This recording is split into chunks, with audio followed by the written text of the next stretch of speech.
Welcome to another episode of Ask Swenk. On today's episode, we're going to talk about, should you post prices on your agency's website? What agency awards should you go after so you could win the big brands? And how do you stop people from stealing your ideas when you're pitching them? I'm Jason Swenk, and I'm answering your questions. And this is Ask Swenk. Jerry asked, what industry award should I go after for my agency that can attract bigger clients? Hey Jerry, there is not an award you should be going after. So everybody thinks that your agency needs to win all these awards and you get recognition at the banquet and these big brands will choose you. And they think the more awards that they can win, the more they can charge. Well, that's not the fact. There's not one brand out there that's going to choose you because of the awards that you won. Let that sink in a little bit. Just imagine all the time that these agencies are putting into actually getting awards. Imagine if they put that into their clients, or imagine if they put that into their own marketing, what that could be doing. I used to be that agency. We used to go after all those awards, and you go to the banquet and thinking you're gonna get publicity, being like, oh, now we could do a press release and send it out a newsletter to all our clients about the cool award that we got, because we weren't developing content. We weren't developing content that was actually helping. There was one award that I wanted to get, and we got. It was the best place to work. And we did that to attract the top talent. And also I wanted to let our clients know that our employees loved what they were doing and the work would be that much better. So if there was one award that you would go after, maybe it's that. But if you're so busy and all that other kind of chaos that's going on in the agency life, then you shouldn't be focused on just awards, and focus on getting the client, helping the client, and putting out helpful information. John asked, what are your thoughts about posting your prices on your website or not posting them? I see many other agencies who do post and then many who do not. John, I love this question because I see a lot of agencies actually posting their pricing on their website, and I really think it makes them look like a commodity. And it's actually, they're probably losing money as well. So let's use this example, right? So let's say a big brand comes to your website, they like the work that you're doing, and then they go to the pricing page, right? Are you a SaaS company? But they go to the pricing page and they see, oh, $2,000 for SEO and $4,000 for the premium.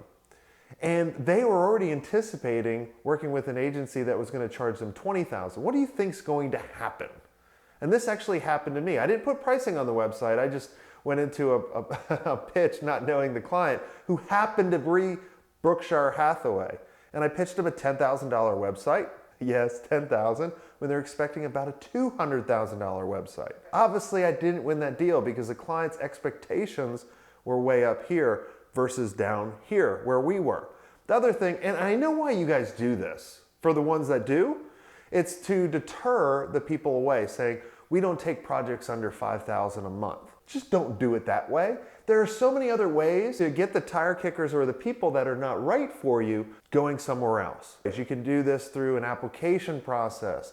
You don't have to put your prices on your website. It's going to hurt you and make you look like a commodity, because then they're going to say, oh, you're just going to give us the boilerplate package services. And what you're doing is custom. So stop doing it. Elizabeth asked, my agency is pitching concepts a lot more now. Concepts which we are proposing to make the content for.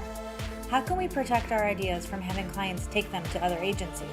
So Elizabeth, what you need to do is actually charge for the pitch and create a discovery or a roadmap, some kind of foot in the door offer, which is a small offer that provides them value. So right now you're going into a pitch and you're giving them all these content ideas, right? And they love it. They've trained you really well, and they're going to continue to train you, and they're going to continue to ask for more and more and more until you actually say, well, we would love to help you out, and we can come up with a roadmap. We can meet with you for a couple hours and then provide you an exact plan of what you need to go do.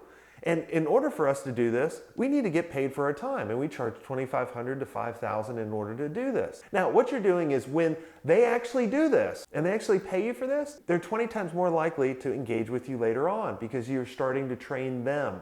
So, and a lot of people, when I start telling them this, they think, well, I don't want to lose the client, get scared away and think I'm just charging them for a proposal. Well, you're not. You're giving them a lot more than just a proposal. right? If you're just giving them a proposal, then yeah, you're kind of ripping them off. But if you actually give them an exact roadmap that they can go do without you or with someone else or do internal, you're not ripping them off. You're providing them a valuable service. You're meeting with them, you're engaging with them, you're building relationship with them, and you're helping them. The easiest way to prove to your prospect that you can help them is actually help them. And make it an easy decision by saying, well, rather than charge you 20 grand or 50 grand or 100 grand for the main core service that we're pitching you, let's just slice off part of what we're doing. Let's just do a small sliver just to prove to you that we know what we're talking about and we can help you out and we're right for each other. That is the number one thing you can do. I have so many clients that I start working with and they start implementing this strategy and it's like magic to them. I promise you. But you have to explain to them what they're going to get and why you're doing this and actually help them. And our close rate was over 95% when we did this with the perfect prospect that we wanted. Okay? Awesome? So if you like this episode of Ask Swenk, whatever medium that you're listening to, whether it be on YouTube or iTunes or Facebook, whatever it is, make sure you subscribe so you don't miss out. And if you want to ask me a question, make sure you go to jasonswank.com/askswank. Okay, jasonswank.com/askswank. And I want to hear from you. I want to help you out. I want to answer your questions. And make sure you comment below and tell me what you liked about this. All right? I will chat with you soon.